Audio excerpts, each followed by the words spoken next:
भगवान का सच्चा साधक होगा वो हमेशा यही सोचता रहता है कि दीनबंधु तेरी कथा सुनने के लिए मिलती रहे,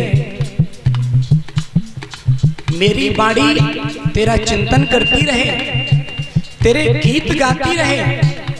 वाणी गुणान कथने श्रवणौ कथाया हस्तौ च कर्म स्मनस, इन हाथों से तेरे उत्सवों में काम करने के लिए मिल जाए।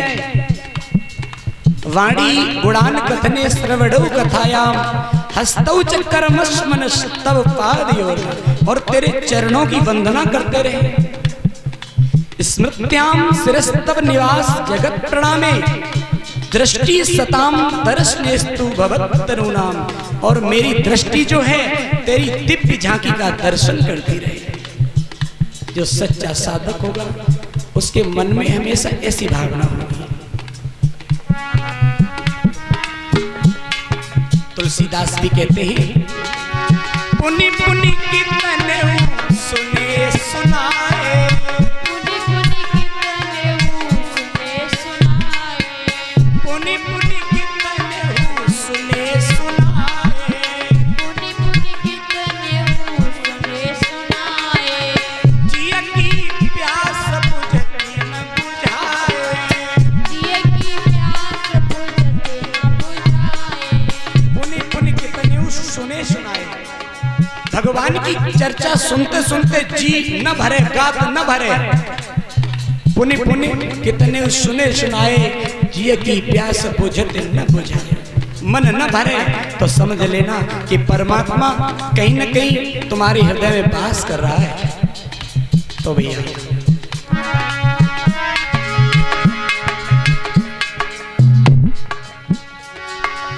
तू आ जाया हमें बुला ले, तू आ जाया हमें बुला ले, दिल पर आकर दिल से लगा ले, दिलवर आकर दिल से लगा ले।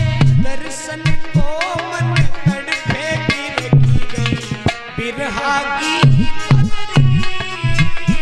इस जग में नहीं दिल लगता रे मोहन, आना है तेरी नगरी। इस जग में नहीं दिल लगता रे मोहन, आना है तेरी नगरी। इस जग में नहीं दिल लगता रे मोहन, आना है तेरी नगरी। बोलिए कन्हैया लाल की। तो भैया आज भगवान कन्हैया अपने ग्वाल वालों के साथ में चोरी करने के लिए गए हैं शीला भाभी के यहाँ, और जैसे ही ऊपर से माखन दिया है किसको, नीचे वाले ग्वाल वालों को, तो नीचे वाले ग्वाल वालों ने जैसे ही माखन खाया पता नहीं क्या इन्फेक्शन फैल गया, उनको छींक आ गई। और जैसे ही छींक आई नीचे वालों को, तो जैसे ही छींक आई तो पूरी ऊपर से नीचे बिल्डिंग उधड़ गई, गिर पड़े सारे लोग। और जैसे ही गिरे तो एक गोपी की जो चुप करके गोपी शीला बैठी है उसकी हंसी निकल गई, और जैसे ही हंसी निकली तो ग्वाल वाल भागे, और भागो भागो कोई है कोई है। और जैसे ही ग्वाल वाल सब भागे कृष्ण को पकड़ लिया कि लाला तेरी मैया कहती थी कि मेरे लाला कहीं नहीं जाता, लेकिन आज तुझे ले चलेंगे।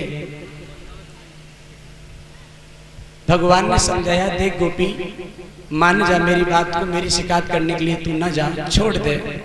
बोले नहीं छोड़ेंगे नहीं। भगवान को लेकर के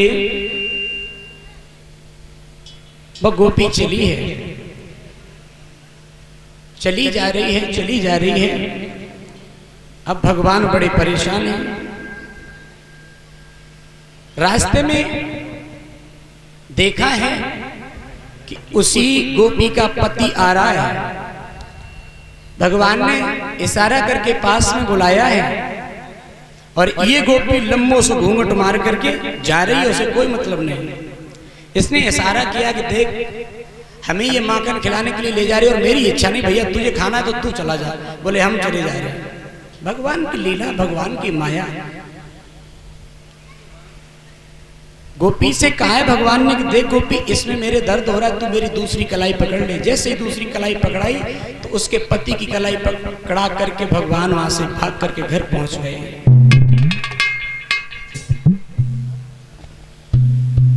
और ये गोपी अपने पति का हाथ पकड़ करके पहुंची है मैया यशोदा के दरवाजे पे। और दरवाजे से आवाज लगाई, अरे मैया, मैया यशोदा, मैया यशोदा कहाँ है? मैया यशोदा निकल के आई है बाहर। कहाँ है सखी, क्या बात है, सुबह सुबह क्यों चिल्ला रही है? देख मैया यशोदा, देखिए पहले जो घूंघट हुआ करता था तो खैर घूंघट रहा ही नहीं। पहले हमारे माताओं का जो घूंघट था वो बिल्कुल कुछ दिखता नहीं था और लंबा लंबा घूंघट था। तो उस गोपी के जो घूंघट में अपने पति को पकड़ लिया, उसने जान नहीं पाया, ऐसा घूंघट था। तो जैसे मैया यशोदा दरवाजे पे आई, कहा है कि अरे क्या बात है? गोपी ने कहा देख, जब कबू हम शिकायत करने के लिए आते थे तो कबू मेरी बात नहीं मानती थी, आज देख तेरो लाला पकड़ के लाए। मैया यशोदा झुझला के कहने लगी, अरे पागल, कम से कम ये तो देख ले, घूंघट हटा के तो देख, तू मेरो लाला लेके आई है कि अपनी सास को लाला लेके आई है? और जो घूंघट हटा करके देखा है तो गोपी के होश उड़ गए। बोले मैया यशोदा, हम यमुना मैया की कसम खा रही हैं, हम लाला को ही पकड़ के लाए, लेकिन रास्ते में का भयो वो कुछ पता ना है। भगवान की लीला है। तब तक भगवान कन्हैया आ गए। देख मैया, ये गोपियां झूठा दोष लगाती हैं। गोपी तो वहां से चली जाती है। अब जो मोहल्ले पड़ोस की, जो आस पड़ोस वाली नहीं, जब किसी से कोई बात हो जाए, झगड़ा हो जाए और फिर वो वापस लौटे, तब वो पूछती है, अरे बता क्या भाव क्या नहीं भाव है? वो गोपियां पूछने लगी मोहल्ले की आपस की कि तू गई थी कन्हैया को लेकर के, कहा भयो? अरे बहन क्या बताएं, वहां तो सब नजारा ही बदल गया। अब एक बोली जो चतुरसी थी, चालाक, तू तो पागल है, खामखा में वहां ले गई, हम होती तो यहीं बांधती। अगर हम तेरे जैसी होती तो हम उसको यहीं बांधती और यहीं पे यशोदा को, नंद बाबा को बुलाती कि देखो तुम्हारो लाला चोरी करता है। तो गोपी कहती है, बहन हमने तो खूब अपनी चालाकी निभाई, अब भगवान तो पे कबू पालो पड़े। भगवान समझ गए गोपी से, गोपी की भावना को, गोपी के मन की गति को समझ गए हैं। और दूसरे दिन उसी गोपी के यहाँ भगवान कन्हैया स्वयं जाकर के चोरी करते हैं और पकड़ जाते हैं। जो गोपी कह रही थी कि उसे हम यहीं बांधेंगे, अब जब पकड़ लिया है दूसरी गोपी ने,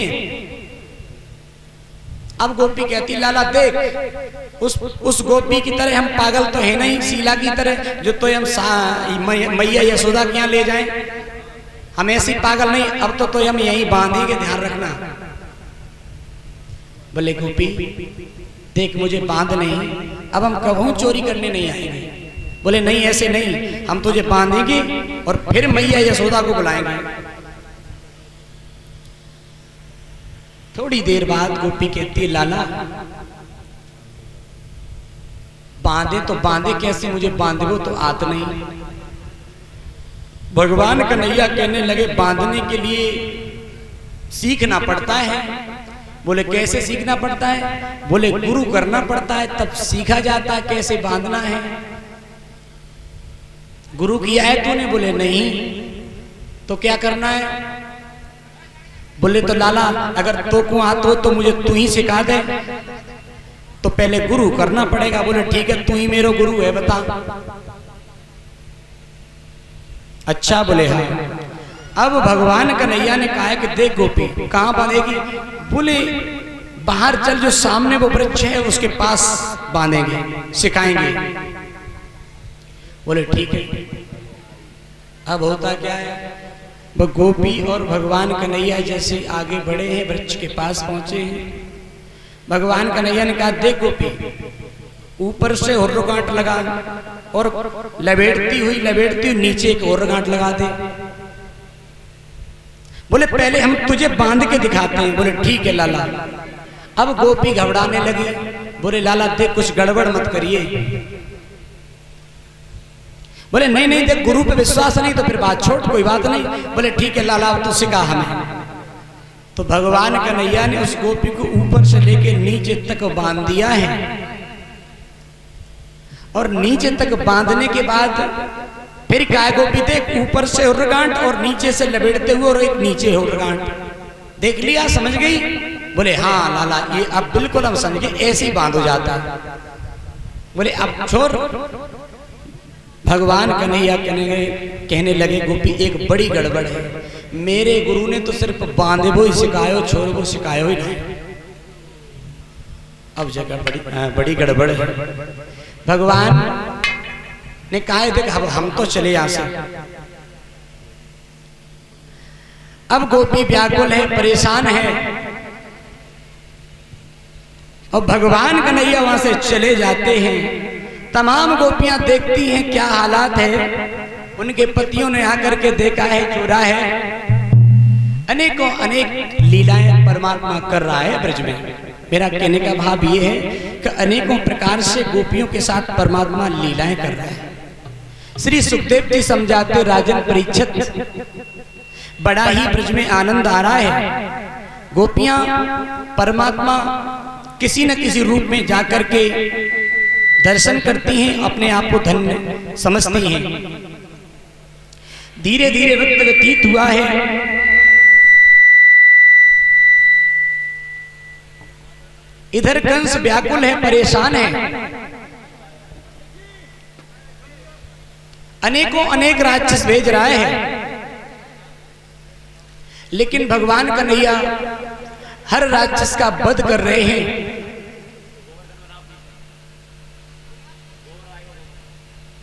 अब ब्रज में कर कुशल रह रहे हैं। एक बार की बात है, भगवान कन्हैया ग्वाल वालों के साथ में गैया चराने के लिए जाते हैं।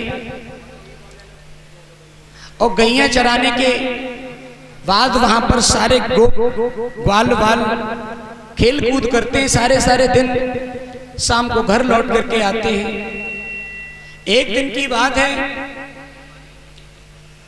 ब्रह्मा जी ने देखा है कि ब्रज में अवतार हो चुका है, हम जांच करने के लिए चले। तो एक बार की बात है कि भगवान कन्हैया सबके साथ में भोजन कर रहे थे, लेकिन मधुमंगल नाम का जो एक सखा था, बहुत गरीब, वो कभी भोजन लेके नहीं आता था। एक दिन उसकी मैया ने कड़ी बनाई और मटकिया में पतली पतली कड़ी और मटकी में बनाई। तो मधुमंगल नाम का जो सखा है वो लेट पहुंचा है गायों के पास में।